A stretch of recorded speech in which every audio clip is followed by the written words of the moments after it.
So what is a manifestation anyway? You manifest the car in your garage. Oh, that's a manifestation. I can punch my hand softly into the delicate side of it. It doesn't make the same sound when I punch it today that it did when I was a teenager. But it's real. I can feel it. I can feel the materialism of it. That's a manifestation, Abraham. Or my lover coming to me, that's a manifestation. And we say, we agree. Manifestation is all of that. But manifestation, we would like you to begin to regard manifestation as what's happening with you in the moment. As Esther and Barbara were coming through the airport in San Diego, they came to the security check, and it seemed to be all blocked up. It was a small one, but it was still not moving.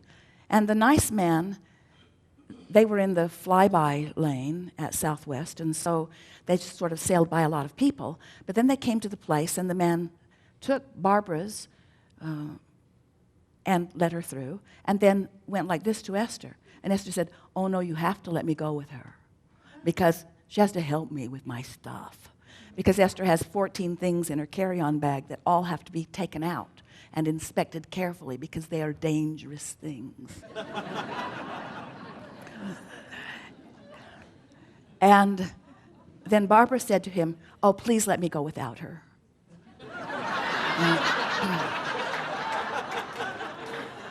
And Esther said, oh, please don't let her go without me. And the man began to laugh, and he let Esther through. And then looked at the people behind Esther and went like, my hands are tied, these are powerful women. And now they are in the line that is not moving because, as the man told them, there was an eagle eye on the security camera, and she was checking for everything. And Esther thought, oh, that's wonderful. But then Esther had taken everything out of her bag, and so there was no worry about it. And so they went through, and Esther was really proud of herself because she had packed so carefully and unpacked so carefully. And so she sailed right through, but then Barbara's bag had to go back for a check because there was a bottle of water in it. And Esther is laughing because Barbara is the one who is counseling her on how to fly, and she has a bottle of water, a forbidden bottle of water, because everyone knows how dangerous water can be. You could wet someone's face with water. And so Esther is laughing because Barbara has been caught with her water, and Barbara is laughing because Barbara has been caught with her water.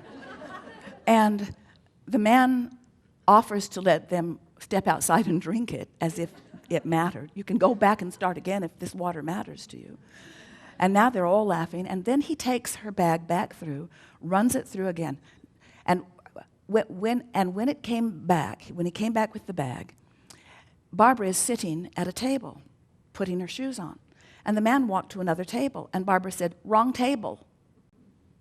And he said, no, you're at the wrong table. And Barbara said, no, you're at the wrong table.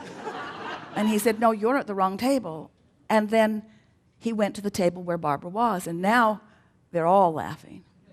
And then he took the bag back through, ran it through again, and told her he needed to check it one more time.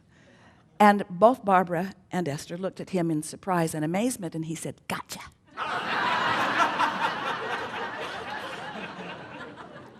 And as they moved on through, they couldn't stop laughing, and Esther couldn't stop noticing the amazing fun that they had had at a place that is usually no fun at all.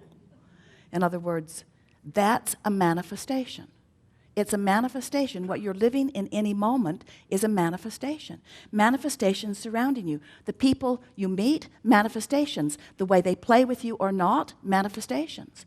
The way you feel as you move through your day, manifestations. Your life is unfolding, manifestation, manifestation, manifestation, manifestation. And it keeps moving. Have you noticed?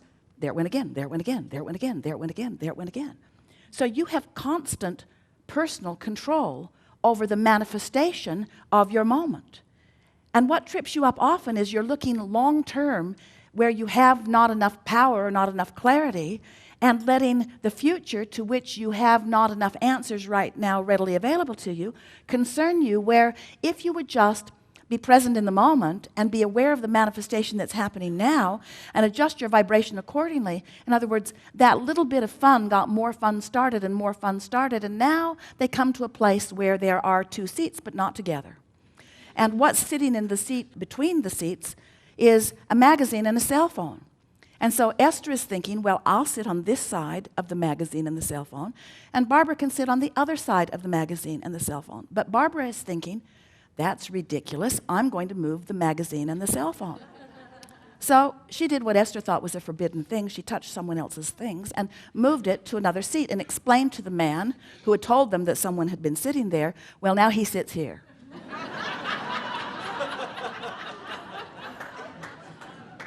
And then a great, big, gruff-looking man comes walking across from Starbucks, and Esther thinks, I'm going to the bathroom. I don't want any part of this. And as he comes to his telephone, which has clearly been moved, Barbara said, we moved you. And he said, you were so gentle, I didn't even feel it.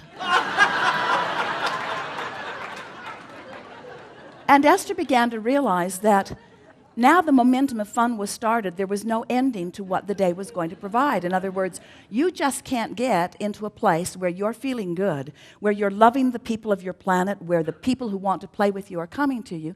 You just can't get on that sort of vibrational roll without acknowledging these are manifestations. And what we want to call your attention to is that the most significant manifestation of all, have you been listening to us for a while?